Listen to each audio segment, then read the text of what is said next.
حضرت ماسف علی واصف رحمۃ اللہ علیہ فرماتے ہیں کہ بہت زیادہ تکلیف نہ کرو کہ ہم نے یہ کرنا ہے اور ہم نے وہ کرنا ہے. کہاں پورا ہو سکتا ہے انسان. عبادت میں زیادہ دقت کی بات نہیں ہے.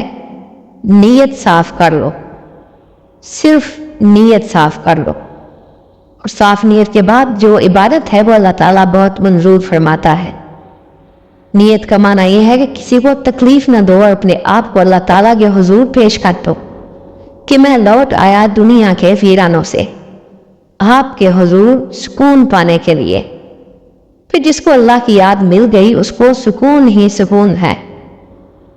میں پھر یاد کراتا ہوں، دوسرے کی خامی تمہاری خوبی نہیں ہوتی. دوسرے کی خامیاں نوٹ کرنا بند کر دو. وہ گدھا ہے تو اسے گدھا رہنے دو. وہ کون ہے اس کو رہنے دو. تم دیکھو کہ تم گھوڑے ہو کہ نہیں.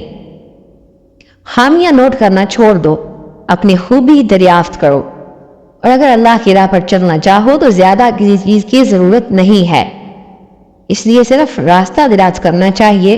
اللہ تو موجود ہے. حسن نیت سے چلنے والے کے لیے اللہ انتظام فرما دیتا ہے. نیت اچھی ہے تو کہیں نہ کہیں سے کوئی نہ کوئی آدمی آپ کی رہنمائی کرے گا، وگرنہ جھوٹا مرید جو ہے وہ ہر بار پیر کو جھوٹا کہہ کر غائب ہوتا جائے گا. اس لیے آپ اپنا صداقت کا سفر کرو اور صادق ہو کے سفر کرو. آپ کا اپنا سفر ہے، اپنا اللہ ہے، اپنی دنیا ہے، موجیں کرو. اللہ اگر اپنا ہے تو اب کیا مشکل ہے. آپ کا اپنا اللہ ہے. نیت صاف ہے تو تمہیں کون پیر روک سکتا ہے. جس آدمی کی نیت صاف ہے اور اللہ کے لیے نیت صاف ہے تو اس کو کوئی رکاوٹ نہیں آ سکتی.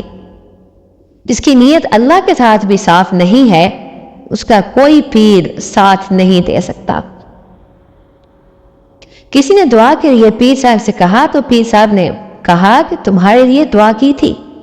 اللہ نے کہا دیکھو اس کی تو میرے ساتھ لڑائی ہے.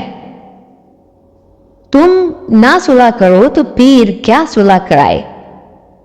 تو بات یہ ہے کہ آپ خود ہی اللہ تعالیٰ کو اپروچ کرو اور خود ہی اللہ تعالیٰ سے معافی مانگو اور خود ہی اپنا حساب طے کرو، تب پیر کی دعا بھی کام آئے گی.